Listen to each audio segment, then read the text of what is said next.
Hello, xin chào tất cả mọi người nhé. Hôm nay mình sẽ hướng dẫn các bạn cài bạ hack headshot trên Free Fire nha. Hack headshot 100% luôn trên Free Fire, không bị khóa nick nha các bạn, cứ tải bình thường đi. Đầu tiên là các bạn lên trên CH Play này, các bạn gõ cái từ như này nha. Đấy, nó sẽ ra một cái ứng dụng như này. Xong các bạn cài đặt ứng dụng này ra. Đấy, mình đã cài đặt thì mình không cần cài đặt nữa. Xong ra nó sẽ ra một cái ứng dụng như này này.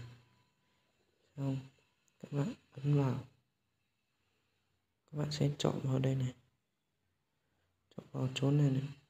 Đấy. Xong các bạn ấn vào.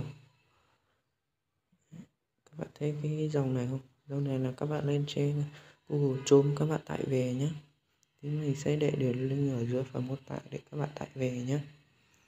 Xong các bạn ấn vào. Đấy. Xong các bạn sẽ chọn là dạy nét tại đây, ấn vào. Các bạn sẽ chọn đây nhé, ấn vào. Xong nó sẽ ra một cái đầu tiên trên này.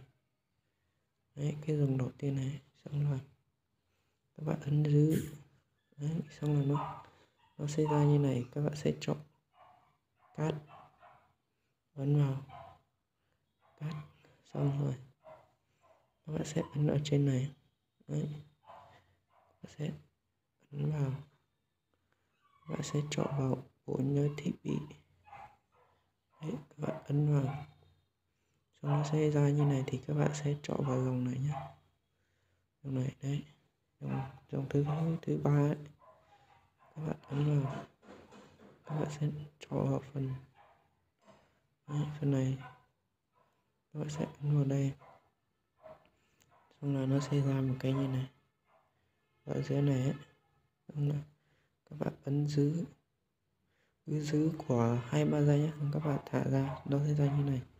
Thì các bạn sẽ ấn vào đây, xong các bạn sẽ ấn vào đây nha. Đấy, các bạn ấn vào đây. Đấy, ấn vào đây xong rồi các bạn thoát ra khỏi vào Free Fire để chơi thôi. Cái bạn hack được là headshot 100% luôn nhá, không bị khóa nick luôn, 100% không khóa nick đâu nhá. Đấy, bạn hack headshot này, bên này thì mình có thể nhìn thấy địch và mình bắn có thể headshot 100% luôn. Đấy, full máu đỏ, thấy chưa, full máu đỏ, headshot 100% luôn nhá. Nếu ai đam mê hack thì cứ tải về mà thử đi. Đây là hack 100% luôn, để giúp mà leo danh tốt, bắn full máu đỏ luôn nhá. Mình sẽ để đường link ở phần mô tả, các bạn chỉ ấn vào tải về thôi nha.